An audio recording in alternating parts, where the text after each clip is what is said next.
Welcome to Pratap classes. दोस्तों, Pratap classes के YouTube channel पर आपका हार्दिक स्वागत है। तो आज हम चर्चा करने वाले हैं राजस्थान भूगोल के जितने भी टॉपिक हैं उनसे संबंधित 2022 के एग्ज़ाम में सभी रीट में, ग्राम सेवक में और पशुधन सहायक में और अन्य जितने भी राजस्थान की एग्ज़ाम हुई हैं जहाँ पर राजस्थान के भूगोल के क्वेश्चन पूछे गए हैं। और मैं आपको जैसे ये देखो भारत का राजस्थान का भूगोलिक स्वरूप, इस प्रकार मैं टॉपिक वाइज जितने भी एग्ज़ाम में क्वेश्चन पूछे गए हैं 2022 के, हम आपको सब जो है रिवीजन करवाने वाले हैं। क्योंकि जो भी आपके first grade, second grade, REET, LDC के अंदर एग्ज़ाम होने वाला है तो उसके लिए बहुत ही फायदेमंद हो रहा है और आपको पता चल जाएगा कि 2022 में किस प्रकार के जो है एग्ज़ाम में क्वेश्चन पूछे जा रहे हैं और आप किस प्रकार तैयारी कर सकते हैं और इन क्वेश्चनों में से ही आपके क्वेश्चन रिपीट होने वाले हैं। तो जितने विद्यार्थी लाइव जुड़े, एक बार वीडियो को लाइक कर दीजिए, शेयर कर दीजिए और चैनल पर नए हैं तो क्या है, चैनल को क्या है सब्सक्राइब कर लीजिए ताकि आपको डेली इस प्रकार की वीडियो अपलोड किए जा सके।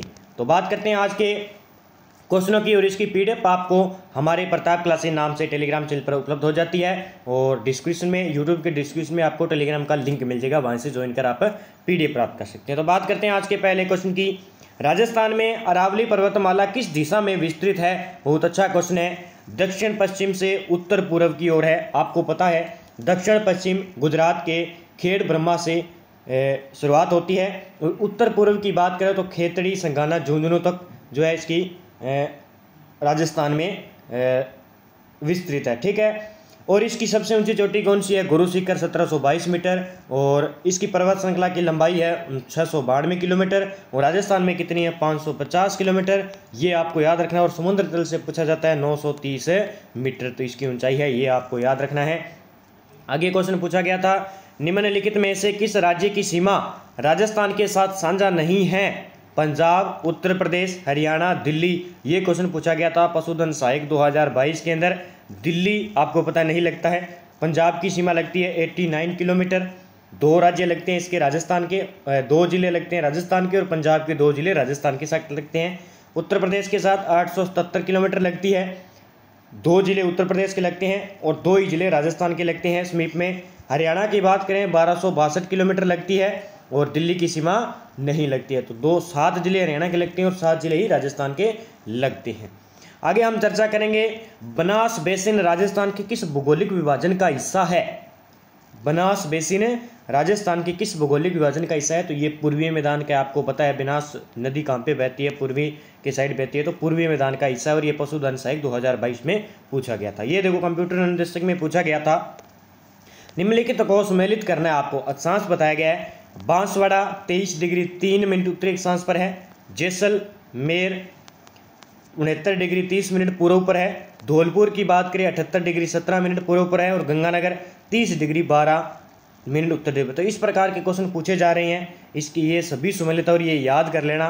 और ये आंकड़ा पूछा जा सकता है, निम्न में से असुमेलित है, सुमेलित है।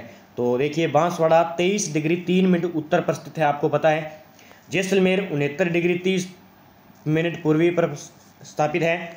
जो धौलपुर है वो 78 डिग्री 17 पूर्वी मिनट पर है, अक्षांश देशांतरों पर। और गंगानगर 30 डिग्री 12 मिनट उत्तरी। गंगानगर का कोना गांव आपको पता है कि उत्तरी सीमा का अंतिम बिंदु है। आगे हम चर्चा करेंगे, फिर सुमेलित करना है, ये प्रयोगशाला सहायक में पूछा गया था। 56 का मैदान का संबंध निम्नलिखित में से किस नदी से है? 56 का मैदान, तो ऑप्शन दिए गए थे माही, लूनी, बनास, चंबल। आपको पता है माही नदी को 56 का मैदान जो है इस नदी के किनारे हैं। और आपसे पूछ ले अगर 56 की पहाड़ियाँ कहाँ पे है? 56 की पहाड़ियाँ एग्जाम में पूछा जाता है, तो 56 की पहाड़ियाँ कहाँ पे है? बाड़मेर में। ठीक है, याद रखना, ये 56 की पहाड़ियाँ बाड़मेर में और 56 का मैदान माही नदी के किनारे स्थित है, ये आपको याद रखना है। आगे बात करेंगे, राजस्थान में लूनी जवाई बेसिन को अन्य किस नाम से जाना जाता है? तो लूनी जवाई बेसिन को गोडवाड़ प्रदेश कहा जाता है। और क्वेश्चन क्या पूछा जाता है कि मृत नदी प्रदेश, बांग प्रदेश, गोडवाड़ प्रदेश या शेखावटी प्रदेश। तो इसे ये ऑप्शन ये दिए गए थे, तो इसका ऑप्शन था गोडवाड़ प्रदेश कहा जाता है। ये पशुधन सहायक 2022 में पूछा गया था। आगे हम चर्चा करेंगे, निम्नलिखित में से किस जिले में अंतर्राष्ट्रीय और अंतर्राज्यीय सीमा दोनों है? कौन सा ऐसा जिला है जिसमें क्या है अंतर्राष्ट्रीय सीमा भी लगती है और अंतर्राज्यीय सीमा भी लगती है? तो ये बाड़मेर, आपको पता है यहाँ पे बाड़मेर है और यहाँ पे ये स्टार्ट हो जाती है अंतर्राज्यीय और ये आ गई अंतर्राष्ट्रीय सीमा। तो ये आपको याद रखना है, बाड़मेर की सीमा लगती है। ठीक है, बहुत अच्छा क्वेश्चन। और ये हाउस कीपर 2022 में पूछा गया था। तो इसी प्रकार के एग्जाम में क्वेश्चन पूछे जाते हैं। निम्नलिखित को सम्मिलित करना, ये वीडियो में पूछा गया था 2022 में। बरखान बालुका स्तूप, लाठी श्रृंखला, भूगर्भिक जलपट्टी है, इंजेक बर्ग आबू पर्वत खंड है, पलाया शुष्क झील है। तो सभी सम्मिलित आपको पता है, पलाया एक शुष्क झील है। इंजेक बर्ग की बात करें तो ये आबू पर्वत खंड कहते हैं। लाठी सीरीज भूगर्भिक जल पट्टी है, आपको पता है। और बरखान क्या है, बालुका स्तूप है। तो ये सभी सम्मिलित और ये सभी याद करने हैं आपको, एग्जाम में कहीं ना कहीं पूछे जाएंगे। आगे बात करते हैं, राजस्थान में मरु विकास कार्यक्रम की शुरुआत हुई थी। तो मरु विकास कार्यक्रम कब हुआ, 1977-78 में मरु विकास कार्यक्रम हुआ था। ये आपको याद रखना, और ये वीडियो में पूछा गया था। और ये जितने भी कार्यक्रम हैं मैं स्पेशली एक वीडियो लेकर आऊँगा, जितने भी हैं मरु विकास कार्यक्रम है, जितने भी हैं मैं सब लेकर आऊँगा एक वीडियो में आपको, जहाँ से एग्जाम में क्वेश्चन बाहर नहीं जाएगा। राजस्थान के रेतीले शुष्क मैदान तथा अर्ध शुष्क संक्रमणकालीन मैदानों को कौन सी समवर्षा रेखा अलग करती है, तो आपको पता है 25 सेमी समवर्षा रेखा और रेतीले शुष्क मैदान और अर्ध शुष्क संक्रमणकालीन मैदानों को अलग करती है। और बहुत अच्छा क्वेश्चन पूछा गया है। आगे बात करेंगे, प्रयोगशाला सहायक में पूछा गया था, राजस्थान राज्य का अक्षांशीय विस्तार। तो यहाँ पे ये 23 डिग्री आएगा, यहाँ पे ये 20 डिग्री नहीं है, 23 डिग्री, यहाँ पे ये 20 है, गलती से मिस्टेक हो गया। 23 डिग्री 3 मिनट से लेकर 30 डिग्री 12 मिनट उत्तरी अक्षांश है। ये एग्ज़ाम में पूछा गया था। अगर आपसे पूछ ले देशांतर तो 69 डिग्री 30 मिनट से लेकर 78 डिग्री 17 पूर्वी देशांतर, ये आपको याद रखना है। आगे बात करेंगे, गोडवाड़ प्रदेश किस बेसिन को कहते हैं। गोडवाड़ प्रदेश है किस बेसिन को कहते हैं। और यही देखो क्वेश्चन पहले पूछा गया था वीडियो में। अब देखो इसी क्वेश्चन को किस प्रकार पूछा गया है। गोडवाड़ प्रदेश पहले पूछा गया था, लूनी बेसिन का किस क्षेत्र में आता है, तो गोडवाड़ था। अब इसने पूछा कि गोडवाड़ प्रदेश किस बेसिन का है। यही रिपीट होते हैं क्वेश्चन और बार बार एग्जाम में पूछ लिए जाते हैं। चंबल, लूनी, माही, छप्पन, तो लूनी बेसिन में आपको पता है, मैंने पहले भी बताया था। कुंभलगढ़ एवं गुगुंदा के बीच विस्तृत पठार किस नाम से जाना जाता है। लसाड़िया का, गुगुंदा का, बोराट का, उड़िया का। तो बोराट का पठार कुंभलगढ़ और गुगुंदा के बीच में विस्तृत है। जितने भी हैं बोराट हैं और उड़िया का पठार कहाँ पे है, गुगुंदा का पठार कहाँ पे, तो ये बीच के जो है पूछे जाते हैं। तो कुंभलगढ़ और गुगुंदा का आपको याद रखना है, बोटार का पठार। नीचे दिए गए राजस्थान के जिलों में से किसकी सीमा पाकिस्तान से नहीं लगती है। जोधपुर, जैसलमेर, बाड़मेर, श्री गंगानगर। तो ये क्वेश्चन पूछा गया था प्रयोगशाला सहायक 2022 में। जोधपुर की सीमा पाकिस्तान के साथ नहीं लगती है, लेकिन जैसलमेर की लगती है 464 किलोमीटर, बाड़मेर की लगती है 168 किलोमीटर और श्री गंगानगर की 210 किलोमीटर। तो ये आपको याद रखना है, ठीक है। आगे बात करेंगे क्वेश्चन की, निम्नलिखित में से कौन सी पर्वत चोटियां उनकी ऊंचाई के पर्वत अवरोही क्रम में बताना है आपको, अवरोही क्रम में बताना है। तो ये क्रम था इसका, शेर, देलवाड़ा, जरगा, अचलगढ़। तो ये अवरोही क्रम है। देखिए अवरोही क्रम कैसे है। ये शेर की बात करें तो ये है 1597 मीटर, ठीक है। उसके बाद देलवाड़ा की बात करें तो ये है 1442 मीटर। बात करें जरगा की तो इसकी ऊंचाई है 1431 मीटर। अचलगढ़ की बात करें तो 1381 मीटर। तो ये आप देख सकते हैं कि इस प्रकार अवरोही क्रम में सही चुना गया था। शेर, देलवाड़ा, जरगा, अचलगढ़ और भी ऑप्शन इसमें दिए जाते हैं, जो कि उलट पुलट करके दे दिए जाते हैं। तो आपको ऊंचाई के क्रम के अनुसार बताना था, तो ये आपको याद भी रखना है, एग्जाम में पूछा जाता है। और 1381, इसके बाद में बहुत है, जैसे आबू का है 1295, कुंभलगढ़ है 1224 मीटर, कमलनाथ की पहाड़ी 1001, रघुनाथ की 1055 meter, Rishikesh 1017 meter, Sajjangarh 938 meter, जैसे खो की बात करें जयपुर में 920 मीटर, लीलागढ़ की बात करें 874 मीटर। तो ये सब आपको क्रम से आपको कॉपी में लिख लेना और अच्छे से याद करना है इनका क्रम, ताकि आपका एग्ज़ाम से यहाँ से क्वेश्चन गलत ना हो। ये ज़्यादातर शेर, देलवाड़ा, जरगा, अचलगढ़ बहुत बार एग्जाम में रिपीट हो चुका है और ये आगे भी रिपीट हो सकता है। आगे हम बात करेंगे, गुरु शिखर निम्न में से किस पर्वत श्रृंखला का उच्चतम शिखर है। अरावली का, शिवालिक का, सतपुड़ा का, नीलगिरी का। तो अरावली का भाग है और इस गुरु शिखर की ऊंचाई कितनी है, 1722 मीटर इसकी ऊंचाई है। और राजस्थान की सबसे ऊंची चोटी है गुरु शिखर चोटी, जो कि यहाँ पे है सिरोही के अंदर है। किसका भाग है ये, अरावली पर्वतमाला का भाग है। राजस्थान के किस भाग में हाड़ौती पठार स्थित है। दक्षिण पूर्व, दक्षिण पश्चिम, उत्तर पश्चिम, उत्तर पूर्व। तो दक्षिण पूर्व में ये आपको पता है इस प्रकार राजस्थान है। तो यहाँ पे ये जो भाग है ये हाड़ौती का पठार आ जाता है। दक्षिण और पूर्व का जो मैदान है उसी हाड़ौती का पठार कहा जाता है, जिसमें कोटा, बूंदी, बारां, झालावाड़ जिले सम्मिलित हैं। आगे चर्चा करेंगे, निम्नलिखित में से कौन सा जिला बोराट पठारी प्रदेश में अवस्थित है? जैसलमेर, जयपुर, उदयपुर, बूंदी। अभी देखिए फिर आ गया यहाँ पे कुंभलगढ़ और उदयपुर के मध्य भाग को क्या कहते हैं? बोराट कहते हैं। और यहाँ पे इसने जिला पूछ लिया तो उदयपुर आएगा, तो इसका आंसर उदयपुर हो जाएगा। आगे बात करेंगे क्वेश्चन की, तो ये ग्राम्य विकास अधिकारी प्रयोगशाला और वीडियो इसके एग्जाम में पूछे गए हैं और रिपीट हो सकते हैं। निम्नलिखित में से कौन सा स्थलाकृति अवस्थिति सही सुमेलित नहीं है? बोराट पठार कुंभलगढ़ से गोगुंदा, बाकर पूर्वी सिरोही, रामगढ़ की पहाड़ियाँ राजसमंद और गिरवा उदयपुर में। तो ये रामगढ़ की पहाड़ियाँ राजसमंद में सम्मिलित है, ये आपको याद रखना है।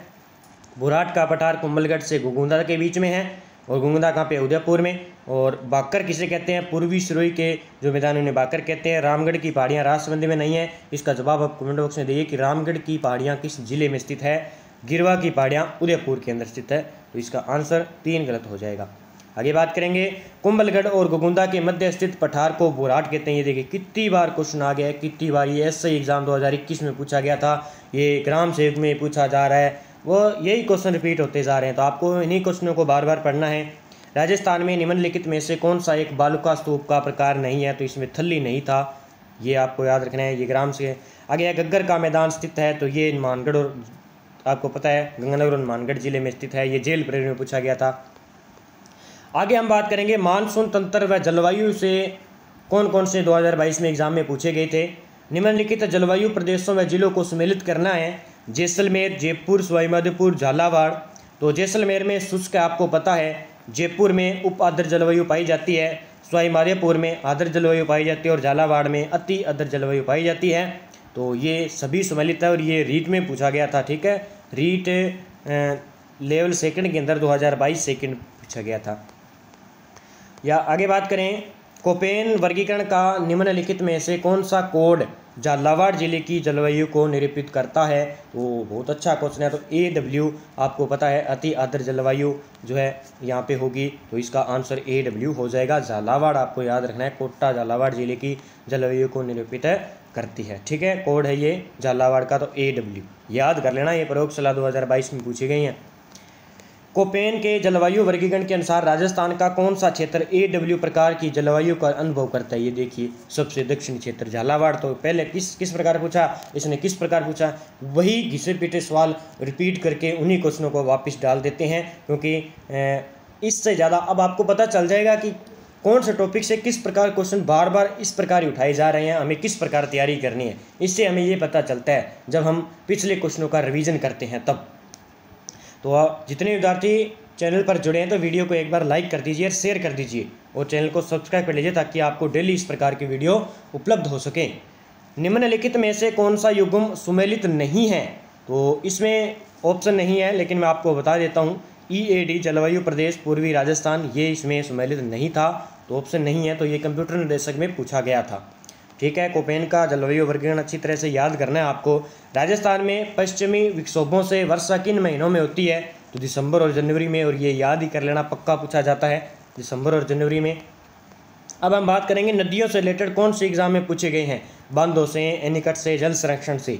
तो देखिए निम्न में से कौन सा सम्मिलित नहीं है? लूनी, जोजड़ी, बनास, मेनाल, माही, बाणगंगा, चंबल, पार्वती।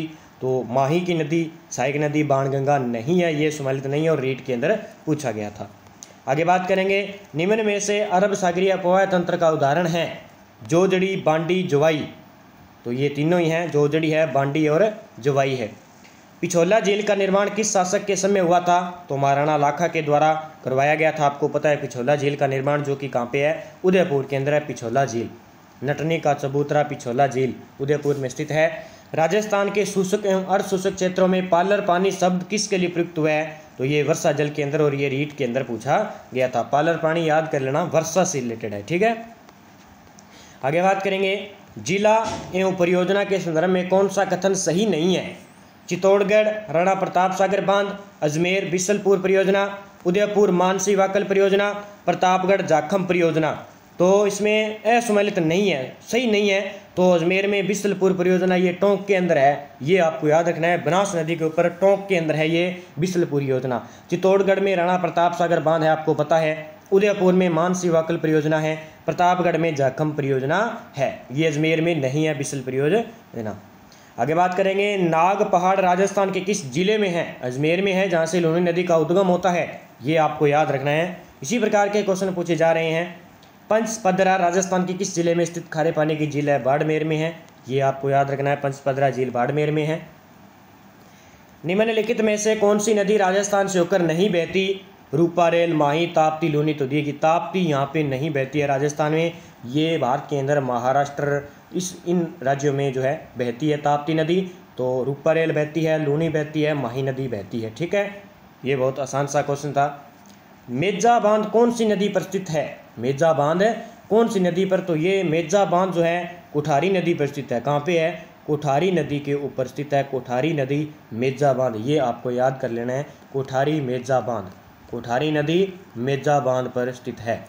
ये क्वेश्चन बार बार पूछा जाता है। इसमें आपको बताना है कि कौन सा कथन सत्य है। कंप्यूटर निदेशक 2022 में पूछा गया था। कथन ए पूछा था, सांबर राजस्थान की सबसे बड़ी खारे पानी की झील है। राजस्थान का पूछा है, यहाँ पे देखिए राजस्थान की सबसे बड़ी, सही है। कथन आर कहता है, सांबर झील 74 डिग्री से 75 डिग्री पूर्वी देशांतरों के मध्य स्थित है। जयपुर आपको पता है यहाँ पे स्थित है, तो दोनों कथन स्थित है। तो जयपुर 74 डिग्री से 75 डिग्री पूर्वी देशांतर, तो सांबर झील यहीं पे आएगी। तो ये कथन दोनों सही हैं। ठीक है, आगे बात करेंगे, वर्षा जल संग्रहण करने वाला रानीसर टांका कहाँ स्थित है? और ये पशुधन में पूछा गया था और बहुत अच्छा क्वेश्चन है। रानीसर टांका जोधपुर में है। कहाँ पे है? जोधपुर में स्थित है रानीसर टांका, याद कर लेना। रानीसर टांका जोधपुर में है।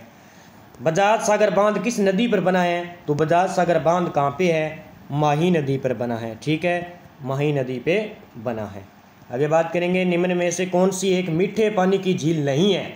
पुष्कर है, अन्ना सागर है, पिछोला झील, ताल छापर नहीं है। ताल छापर मीठे पानी की झील नहीं है, ताल छापर झील। कौन सी नदी राजस्थान के उत्तर दिशा से प्रवेश करती है? घग्गर है। ये कहाँ पे पूछा गया था? वीडियो में पूछा गया था। बहुत अच्छा क्वेश्चन है, इसलिए पूछ लिया। उत्तर दिशा से प्रवेश करती है घग्गर नदी। आगे बात करेंगे, जाखम बांध राजस्थान के किस जिले में स्थित है? तो प्रतापगढ़ में है ये जाखम बांध। ठीक है, राजस्थान के थार मरुस्थल की परंपरागत जल संग्रहण तकनीक क्या कहलाती है? खड़ीन कहलाती है। ठीक है, ये आपको याद रखना है, खड़ीन कहलाती है। सही परियोजना का संबंध किससे है? तो जवाई बांध से। और ये जवाई बांध कहाँ पे है? पाली जिले के अंदर है। ठीक है, जवाई पाली, ये आपको याद रखना है। और ये याद रखना है, जवाई नदी, जवाई बांध पाली के अंदर है। सही परियोजना है इसके ऊपर। ठीक है, कुराल नदी का संबंध निम्नलिखित में से राजस्थान के किस जिले से है? बूंदी से है ये कुराल नदी। कुराल नदी बूंदी, याद कर लेना, प्रयोगशाला साइक में पूछा गया था। निम्नलिखित में से वह जिला जहाँ 3 नदियों का संगम होता है? तो डूंगरपुर आपको पता है, बनेश्वर धाम डूंगरपुर में 3 नदियों का संगम होता है। सोम, माही, जाखम का डूंगरपुर के अंदर। आगे बात करेंगे, माही परियोजना से लाभान्वित होने वाला जिला कौन सा है? तो बांसवाड़ा है माही परियोजना से। ये याद कर लेना, बहुत अच्छा क्वेश्चन है, प्रयोगशाला में पूछा गया था। बांसवाड़ा है माही परियोजना से जिला होना। आगे बात करेंगे, निम्नलिखित नदियों में से कौन सी अंतः प्रभावी नदी नहीं है? तो वाक्कल अंतः प्रभावी की नदी नहीं है। मेडा है, खंडेला है, और ये एक और है। निम्न में से कौन सी नदी सांबर नदी में मिलती है? तो मेडा नदी सांबर झील में मिलती है, ये आपको याद रखना है। आगे बात करेंगे, निम्न में से कौन सी नदी जयपुर जिले में होकर प्रभावित होती है? तो जयपुर जिले में बाणगंगा नदी प्रभावित होती है, तो इसका आंसर बाणगंगा हो जाएगा। निम्न में से कौन सी नदी का अपना संपूर्ण प्रवाह राजस्थान में ही सीमित है? तो बनास का है, आपको पता है बनास नदी का है। आगे बात करेंगे, जैसलमेर जिले में पालीवाल ब्राह्मणों द्वारा शुरू की गई परंपरागत जल संरक्षण की विधि कहलाती है? तो खड़ीन। इसी प्रश्न को देखो किस प्रकार पूछा, पहले भी किस प्रकार पूछा, सागी जो है वापिस इसी क्वेश्चन को रिपीट कर दिया। निम्नलिखित में से कौन सी नदी कामधेनु नदी के नाम से जानी जाती है? तो चंबल नदी को कहा जाता है कामधेनु, राजस्थान की कामधेनु चंबल नदी को कहा जाता है। अब देखिए, राजस्थान की वन संपदा के बारे में किस प्रकार क्वेश्चन पूछे गए 2022 में। लगभग तो आपको REET first grade second grade के लिए बहुत ही फायदेमंद होने वाले हैं ये क्वेश्चन, क्योंकि इन क्वेश्चनों से बाहर नहीं जाने वाले हैं। निम्न में से कौन सा राजस्थान का राजकीय पुष्प है? तो आपको पता है रोइडा राजकीय पुष्प है। आगे बात करेंगे वह वृक्ष जिसमें से कत्था निकाला जाता है, तो ये खेर वृक्ष से कत्था तैयार किया जाता है, ये आपको याद रखना है।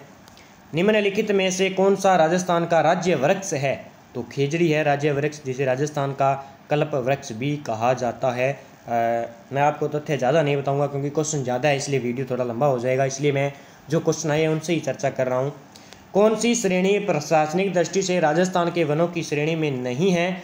संरक्षित वन, आरक्षित वन, वर्गीकृत वन, अवर्गीकृत वन। तो कौन सी श्रेणी? वर्गीकृत वन जो है प्रशासनिक दृष्टि से राजस्थान के वनों की श्रेणी में नहीं है। ठीक है, आगे बात करेंगे शोरसेन घास के मैदान किस जिले में स्थित है? तो बारां जिले के अंदर स्थित है। गोडाउन की शरणस्थली शोरसेन बारां हाउस कीपर 2022 में पूछा गया था। कौन सा कथन है सत्य है? शुष्क सागवान वन राजस्थान के दक्षिणी भागों में पाए जाते हैं। मिश्रित पतझड़ वन उदयपुर, चित्तौड़गढ़ और सिरोही जिलों में मिलते हैं। उपोष्ण कटिबंध सदाबहार वन आबू पर्वतीय क्षेत्रों में पाए जाते हैं। आगे पूछा इसने उष्ण कटिबंधीय कांटेदार वन अधिकांश पूर्वी राजस्थान में मिलते हैं। और इसने पूछा क्या है? इसने पूछा है कि कौन सा असत्य कथन है, तो ये असत्य कथन हो जाएगा, ये गलत हो जाएगा। बाकी आप पढ़ सकते हैं। उपोष्ण कटिबंध सदाबहार वन कहाँ पाए जाते हैं? आबू पर्वतीय क्षेत्रों में। मिश्रित पतझड़ याद कर लेना, ये उदयपुर में, चित्तौड़गढ़ में और सिरोही जिलों में पाए जाते हैं मिश्रित पतझड़। एक आपसे पूछा है शुष्क सागवान वन, तो ये दक्षिण भागों में पाए जाते हैं। तो यहीं से क्वेश्चन दोबारा रिपीट हो सकता है। वन्य जीव जंतु व जीव जंतुओं के संरक्षण के बारे में चर्चा कर लेते हैं। क्या पूछा गया था? निम्नलिखित में को सम्मिलित कीजिए। सम्मिलित करना है राष्ट्रीय मृग उद्यान गोडावन के लिए, टोडगढ़ अरावली अभ्यारण्य तेंदुआ, सीता माता अभ्यारण्य उड़न गिलेरी, माउंट आबू अभ्यारण्य रीछ। तो ये सभी सम्मिलित है और ये याद कर लेना। देखिए राष्ट्रीय मृग उद्यान के अंदर गोडावन प्रसिद्ध है, टोडगढ़ अरावली अभ्यारण्य तेंदुआ प्रसिद्ध है यहाँ का, सीता माता अभ्यारण्य उड़न गिलेरी के लिए प्रसिद्ध है प्रतापगढ़ में, माउंट आबू सिरोही अभ्यारण्य रीछ के लिए प्रसिद्ध है। तो सभी सम्मिलित है। इस प्रकार के क्वेश्चन पूछे जा रहे हैं, ज़्यादा कठिन भी नहीं है क्योंकि आप को या थ्योरी याद होनी चाहिए। निम्न में से कौन सा कथन है सत्य है? तो इसमें देखिए ज्वार सागर अभ्यारण्य कोटा बूंदी चित्तौड़गढ़ में है। केसर बाग वन्य जीव अभ्यारण्य धौलपुर में, ये कथन सही है, ये सही है। अर्ध शुष्क कटिबंधीय सदाबहार वनों को मानसून वन भी कहते हैं, सही है। राजस्थान का कल्प वृक्ष रोहिड़ा नहीं है, यहाँ पे क्या आ जाएगा? खेजड़ी। और ये अगर जाए ध्यान से नहीं देखा जाए तो ये क्वेश्चन सही लगता है कल्प वृक्ष रोहिड़ा, लेकिन यहाँ पे इन्होंने मिस्टेक की और यहाँ पे इन्होंने कल खेजड़ी की जगह रोहिड़ा दिया। तो आप देख सकते हैं कि किस प्रकार कन्फ्यूज़ करने के लिए क्वेश्चनों को डाल रहे हैं। आगे बात करेंगे NCTA द्वारा रामगढ़ बाघ अभ्यारण्य को राजस्थान राज्य के टाइगर रिजर्व के रूप में घोषित किया गया है। तो चौथे टाइगर रिजर्व के रूप में घोषित किया गया। और ये कहाँ पे है? रामगढ़ विश्वधारी वन्य जीव अभ्यारण्य कहाँ पे है? बूंदी जिले के अंदर है, ये आपको याद रखना है। राजस्थान को प्रथम बर्ड पार्क स्थित है। राजस्थान का प्रथम बर्ड पार्क कहाँ पर स्थित है? तो उदयपुर के अंदर राजस्थान का प्रथम बर्ड पार्क स्थित है।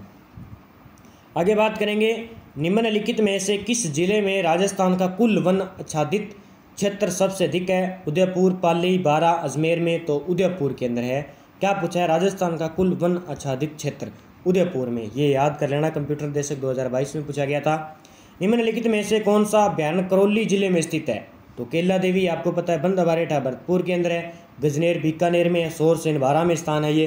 तो केला देवी करौली के अंदर स्थित है, केला देवी का अभ्यारण्य करौली। आगे पूछा गया है कि कौन सा सफारी पार्क जयपुर में एक विशाल और सुंदर सफारी पार्क है जो तेंदुआ देखने के लिए एक लोकप्रिय है? रणथंभौर, केला देवी, माचिया, झालाना। तो ये झालाना है, ये यहाँ से कहाँ पे है? जयपुर में है ये, ठीक है। तो यहाँ पे इस प्रकार क्वेश्चन इन्होंने दे दिया। तो झालाना सफारी पार्क जयपुर में एक विशाल है, तो ये आपको याद कर लेना है। तो झालाना कहाँ पे? जयपुर में। अब क्वेश्चन सीधा पूछा जाएगा कि झालाना सफारी पार्क किस जिले में स्थित है? तो जयपुर में स्थित है। आगे बात करेंगे रामगढ़ अभ्यारण्य को किस स्वरूप में अधिसूचित किया गया? जैविक, राष्ट्रीय बाघ। तो बाघ सुरक्षित है, आपको पता है, रामगढ़ विश्वविद्यालय प्रयोगशाला में पूछ लिया गया है, ये क्वेश्चन अभी का ही है।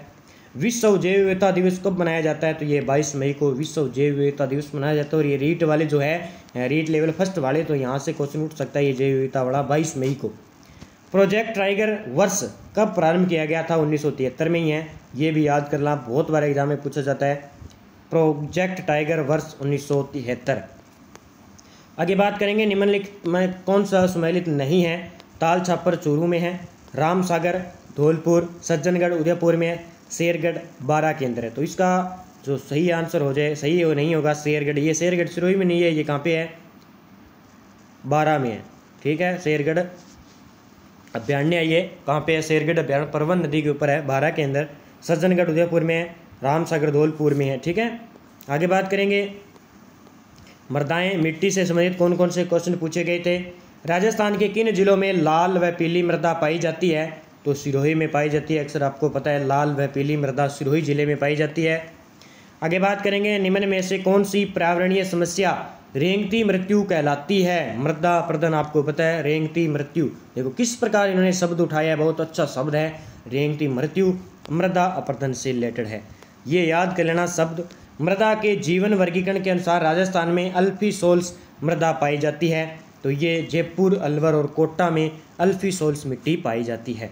जिले याद कर लेना इसके। लाल दोमट प्रकार की मिट्टी राजस्थान के निम्नलिखित में से किस जिले में पाई जाती है।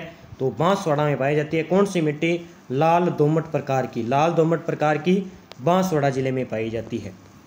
ये कंप्यूटर निर्देशक में पूछा गया था। राजस्थान के कौन से प्रदेश में एंटीसोल समूह की मिट्टी पाई जाती है। तो पश्चिम में एंटीसोल्स, जिसे रेतीली मिट्टी कहते हैं। ठीक है, आगे बात करेंगे मरुस्थलीय क्षेत्र में मिट्टी के अपरदन को रोकने के लिए क्या किया जाना चाहिए। तो वृक्षों की पट्टी लगाना चाहिए, जिससे क्या है, मृदा अपरदन कम हो जाए। ये प्रयोगशाला साइक 2022 में पूछा गया था। एरेडीसोल्स राजस्थान के किस जलवायु क्षेत्रों में मिलता है। तो ये शुष्क जलवायु क्षेत्र में मिलती है एरेडीसोल्स मिट्टी। राजस्थान में लाल लोम मृदा पाई जाती है, उदयपुर में पाई जाती है। ठीक है, लाल लोम मृदा उदयपुर। आगे हम बात करेंगे, युग्म छांटना है। लाल पीली मिट्टी वाला जिला कौन सा है। तो भरतपुर, धौलपुर, झालावाड़, बारां, श्रीगंगानगर, मानगढ़, सवाईमाधोपुर, राजसमंद। तो ये भरतपुर और धौलपुर में लाल पीली मिट्टी वाला जिले है। ठीक है, भरतपुर और धौलपुर। आगे हम बात करेंगे राजस्थान की प्रमुख फसलों से रिलेटेड। 7 नंबर टॉपिक, राजस्थान में सबसे छोटा कृषि जलवायु क्षेत्र है आर्द्र दक्षिणी मैदान। ये याद कर लेना, राजस्थान का सबसे छोटा कृषि जलवायु क्षेत्र कौन सा है, आर्द्र दक्षिणी मैदान। ठीक है, आगे पूछा है माही सुगंधा किस फसल की किस्म है। तो चावल की है, ये याद कर लेना, चावल की माही सुगंधा किस्म है चावल की। आगे बात करेंगे राजस्थान के किस जिले में काजरी का मुख्यालय अवस्थित है। तो काजरी जोधपुर के अंदर है, ये याद कर लेना। और अफरीबी कहाँ पे है, जोधपुर के अंदर है। आगे बात करेंगे सिरोही, पाली, जालोर जिले राजस्थान के किस कृषि जलवायु खंड के अंतर्गत आते हैं। तो ये सेकंड बी क्षेत्र है कृषि का। तो यहाँ पे ये याद कर लेना, सेकंड जो बी है इसमें सिरोही, पाली, जालोर जिले आते हैं, ये आपको याद रखना है। ठीक है, ICAR द्वारा राजस्थान कितने कृषि जलवायु क्षेत्रों में विभाजित किया गया है। तो 10 क्षेत्रों में। ठीक है, कृषि क्षेत्र से इस प्रकार कंप्यूटर निर्देशक वीडियो एग्जाम में पूछे गए हैं। तो आपको इन टॉपिकों को एक बार याद कर लेना है कि कितने जो है खंड हैं, इसके खंडों को याद कर लेना, कौन कौन सी जिले आती है इसमें, प्रॉपर जिला कौन सा आता है, और कृषि जलवायु कितने क्षेत्र है। तो पूरा टॉपिक कृषि जलवायु का अच्छे से पढ़ लेना। इस प्रकार के देखो फसलों में कृषि से केंद्रीय शुष्क बागवानी संस्थान कहाँ स्थित है। तो बीकानेर में है। राजस्थान के किस क्षेत्र में सर्वाधिक मक्का उत्पादन होता है। तो मेवाड़ में। तो ये देख लेना, केंद्रीय शुष्क बागवानी संस्थान, ये रीट के विद्यार्थियों के लिए बहुत अच्छा हो सकता है, बीकानेर में है, प्रयोगशाला में पूछा गया है। तो स्पेशल रीट में एक टॉपिक है केंद्र अनुसंधान। आगे हम बात करेंगे कृषि अनुसंधान केंद्र बांसवाड़ा की ओर से विकसित संकुल किस्म माही कंचन किस फसल की है। तो ये मक्का की है। माही सुगंधा चावल की थी, मक्का की क्या है, माही कंचन किस्म कहाँ की है, मक्का की है। ये राजस्थान के किस भाग में वालरा कृषि है, यहाँ पे ये वालरा कृषि की जाती है। तो ये दक्षिण क्षेत्र में की जाती है। ठीक है, दक्षिण क्षेत्र में वालरा कृषि की जाती है। आगे बात करेंगे निम्न में से कौन सी रबी की फसल नहीं है। तो बाजरा नहीं है, रबी की फसल गेहूं है, जौ है, चना है। राष्ट्रीय सरसों अनुसंधान केंद्र अवस्थित है। तो ये रीट के विद्यार्थियों के लिए बेनिफिट हो सकते हैं, क्योंकि ये टॉपिक है स्पेशल। तो ये सेवर भरतपुर के अंदर है, ये आपको याद रखना है। राष्ट्रीय सरसों अनुसंधान केंद्र सेवर भरतपुर के अंदर। ठीक है, आगे बात करेंगे निम्न में से कौन से कृषि जलवायु प्रदेश में बाजरा बोया जाता है।